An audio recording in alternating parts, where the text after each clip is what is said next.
Tiniyak naman ng Kamara na patuloy nilang paiigtingin ang mga batas sa takbang na nakatutok sa edukasyon, nutrisyon at rural development para matiyak na ramdam ng mamamayan ang tulong ng pamahalaan.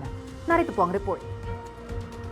Walang probinsya at komunidad na dapat maiwan. Yan ang iginiit ni House Speaker Faustino Bogie III sa kanyang mensahe sa ika-60 anibersaryo ng South Cotabato at ika-27 Tinalak Festival. Sa pamamagitan ni Senior Deputy Speaker Ferdinand Hernandez, tiniyak ng mambabatas na hindi titigil ang mababang kapulungan sa pagsusulong ng mga hakbang na magpapaunlad sa mga probinsya sa buong bansa.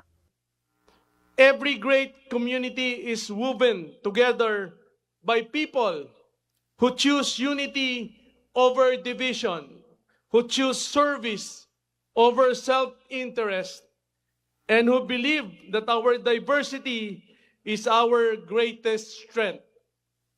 Progress is never woven by one person, and it is woven by the entire community. At ang paghabi-habi ng kinabukasang ito ay hindi natatapos sa isang pagdiriwang.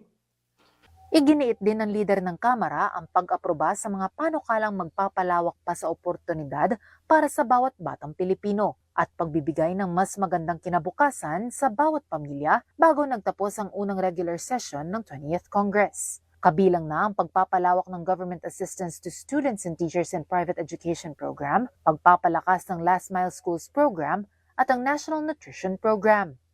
Laws matter, but what matters even more is whether people actually feel the difference, because true measure of every law is not what is written on paper, it is what changes in people's life.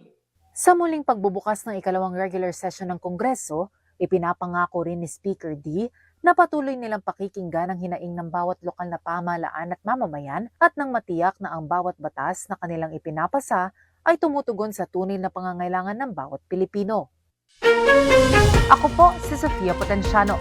Para maging updated, manatiling nakatutok sa Congress TV, Congress TV Digital at iba pa naming social media pages.